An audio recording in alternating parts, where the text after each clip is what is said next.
Right. And how much did all this cost? Nothing.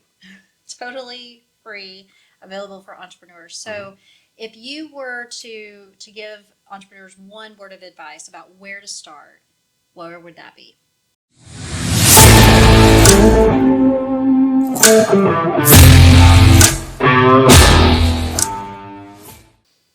Welcome to Small Biz Connect, where we talk all things small biz. I'm Amy Reed, Director of the Galveston County and the San Jacinto College SBDC.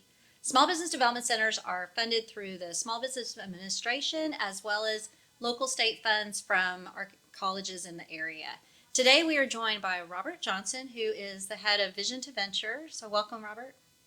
Thank you. Good to be here. So let's just start off. What is Vision to Venture? So Vision to Venture is group advising that we deliver in cohorts to help prepare entrepreneurs for SBDC Business Advisory and also for Apex Advisory, but not just to prepare them, but also to cooperate with SBDC Business Advisors and Apex Advisors. So to help get them ready for impact, ultimately. Why would we need that? Because the SBDC already has one-on-one consulting. So why would we need group consulting? Well, there's a lot of fundamental things that need to be done. Like, I've been an advisor for years myself, and we all notice that there's things that we go over every single time. It's like Groundhog Day almost with clients. And there's things that we might be able to do in batches with groups. And so what we did is we went and we identified that there's different inflection points for entrepreneurs. Sometimes they're just, looking into entrepreneurship, so they're wanting to kind of explore it.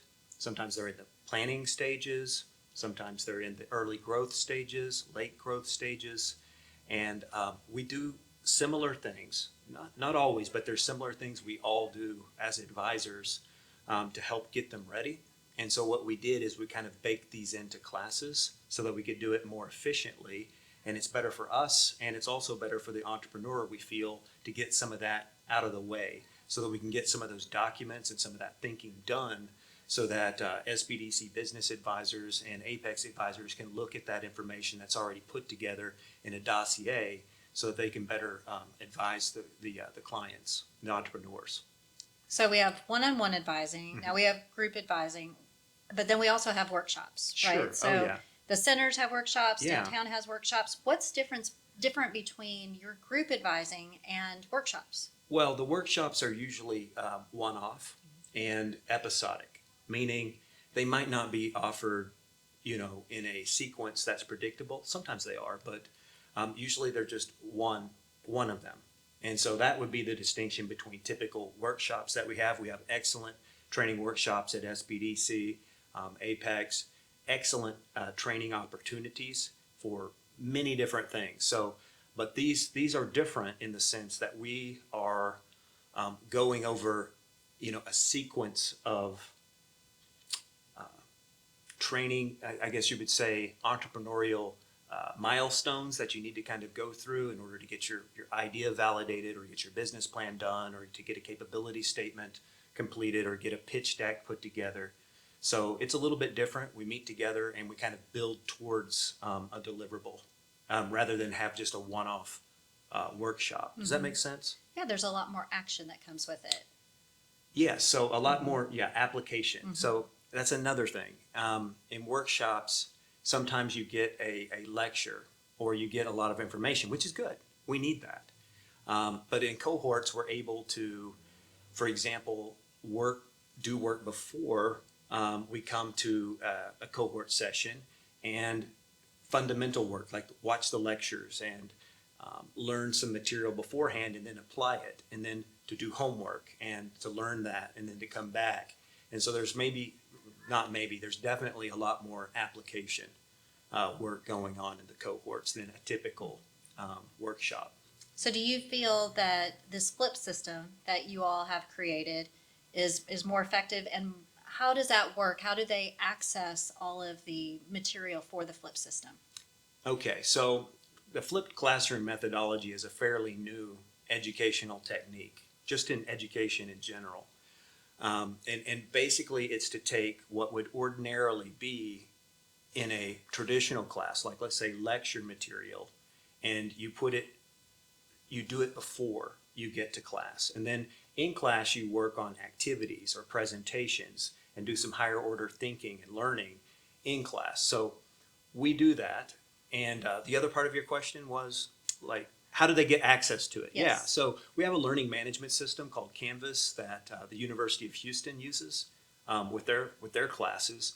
And so they've generously allowed us to use their learning management system. And so we have everything nice, neat, organized, sequenced inside of the learning management system, so you know what homeworks to do and how to get prepared for classes. Okay, so now we know why we have it. We know a little bit about what it is, but tell me what the offerings are. Okay, so like I said, we have every single stage of the entrepreneurial lifestyle covered. So let's say you're pre-venture and you're thinking about going into business perhaps.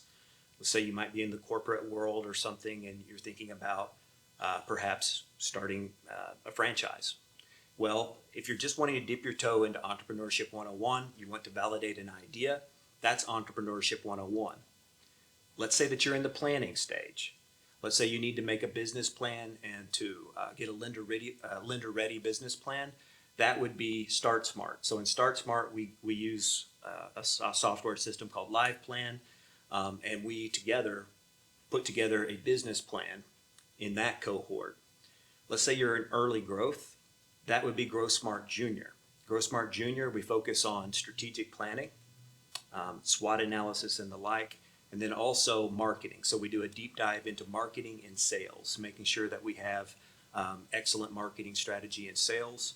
And then Grow Smart Senior is, let's say that you're a little bit further along and you're kind of in, a little bit more advanced growth stage. That we're going to focus on leadership there and the type of leadership you need to have in order to run a company, a small business, which a lot of us, we never have really thought about that before we get in there and we find ourselves in that situation. We also learn about financials. So how do we look at our financial statements, make sense of them, and then make strategic decisions based on those financials? And then operations. So we get into how do we set up our operations, our HR, our onboarding, setting standard operating procedures and so forth. Then we have two specialties. So that's beyond those four that I've described so far. We have two specialty programs. We have Gov Strategy and the Innovation and Entrepreneurship program.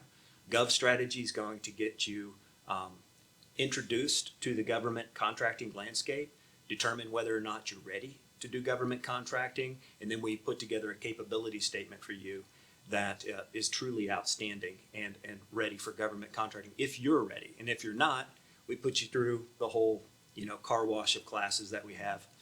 Same with the Innovation and Entrepreneurship program. This is for tech founders, deep tech, apps, websites, maybe a product that you want to bring to market. Same thing. We have a system of learning. We do intellectual property training. We do business model Canvas, for example. We put together a pitch. However, if you're not quite ready for SBIR or STTR grants, we get you ready, or we get your idea ready over time. So that's why we have these additional classes, so that if you aren't ready as an entrepreneur and your venture's not ready, that you have some entrepreneurial training that you could go through to get there. So you talked about being ready and that type of thing. Yeah. So is there an order in which people should you talked about the different stages, so I think automatically we know that there is an order, but how do they know, should I go to Entrepreneur 101 or should I go to Start Smart?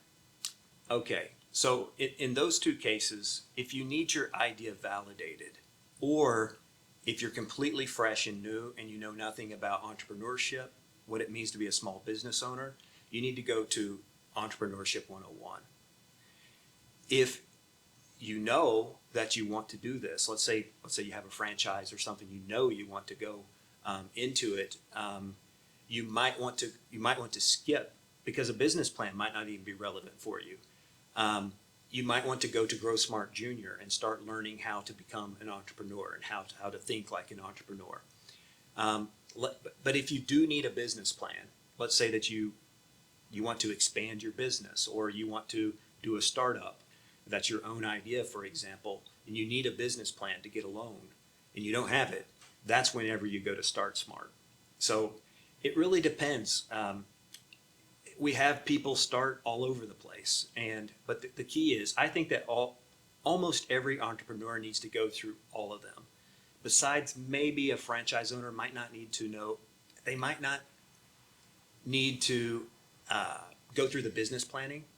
I don't know if they need to have a business plan because they're buying a franchise. But other than that, most people need to go through all 6 of them. So is this a 1-week commitment, a 5-week commitment? What's the time commitment for the entrepreneur or the person who wants to be an entrepreneur? So I would say, on average, so we track everybody. So we have a tracking system. We measure you coming in. We give you an entrepreneurial readiness score, 138-point assessment that we do, and we measure you coming out. And the ones who grow the most put 5 to 8 hours in between classes. You don't have to do that, though. Some people put 2 hours to 5 hours in between classes, but the amount of growth that we see is proportional to the amount of time that you put in between classes. And so that's basically my answer to that. Okay, so that's the time between classes. Mhm. But is it 4 weeks or is it? It's 1 4 week? weeks, Okay. so there's 4 weeks for each one. They're all the right. same. So there'll be the first class, and then between classes. So there's between the first and second, and then between the second and third, and then between the third and fourth. So there's going to be those in between classes. Those will be where the hours mount up. So that'd be 3 times. So let's say you put in five hours per class. That'd be 15 hours of homework time for the class, and then you show up for all the classes as well, and they're an hour and a half long. Okay. So that would be 6 hours. So that would be 21 hours of total time. And the average delta for the difference between when you come in, your entrepreneurial readiness score, and when you come out is 85% on average. So that's almost doubling your entrepreneurial readiness in about 21 hours. So far, you just started this. Mhm. So far, the success rate is Good. good. Yeah, so as far as now, if we're measuring educational outcomes, outstanding, the average delta is 85%. So we're almost doubling entrepreneurial readiness, which is significant. And then we have capital formation that's been coming out of this I too. was going to say, let's talk about what they really want to hear. Yeah. Right? How did it grow their business? There you go. Right, and a lot of this happens downstream because we're handing off clients to SBDC and Apex advisors, and they're the ones who's helping them to get to put the finishing touches on their loan package, or whatever they need to get done. But just the ones that we've tracked so far and captured in the year and a few months that we've been in operations, we're up over the 10 million mark in capital formation, and over 250 jobs created. And we have some big chunk loans that come through, and a lot of smaller ones too. And so we have had successes come through, but again, a lot of it's downstream from what we do. And so we're seeing some measurable growth and some economic development growth come out of this. So it's smart to complement all of the services, to complement the one-on-one, the group advising with the workshops, and really you can pick and choose and customize what your entrepreneurial experience looks like by using all of them to enhance each other. Right. Right? Could I give a quick example? Yeah, excellent. So I just got out of a class, an orientation, and one client had just got, basically got finished with her marketing person, and she needed to, she wants to do it herself. So I was able to encourage her to go through our educational programming that regards marketing, especially Grow Smart Junior. I was able to refer her to our marketing workshops, some of them that you offer here, like she was needing to know how to do Canva, and the techniques and so forth, how to post ads. So, and then also I said, once you get through the marketing parts of the, Vision to Venture programming, you go through some of this technical training in the workshops with SBDC. then you can, with your advisor, get set up with our marketing specialist here at the SBDC. And so in a couple of breaths, I had a whole plan worked out for her that will actually move the needle and enable her to basically replace the function of her marketing person herself. And she's thrilled. And she's thrilled. Right. Right. And how much did all this cost? Nothing. Totally free, available for entrepreneurs. So if you were to give entrepreneurs one word of advice about where to start, where would that be? So as far as where to start, it depends on their circumstances. Okay. So they need to come to, if they want to get involved with Vision to Venture, you need to come to orientation. We have them every single week. And like I just said, this is Friday and we just did an orientation, and there's small group settings, and I basically walk you through the whole process and show how this works, how it interfaces with SBDC and Apex.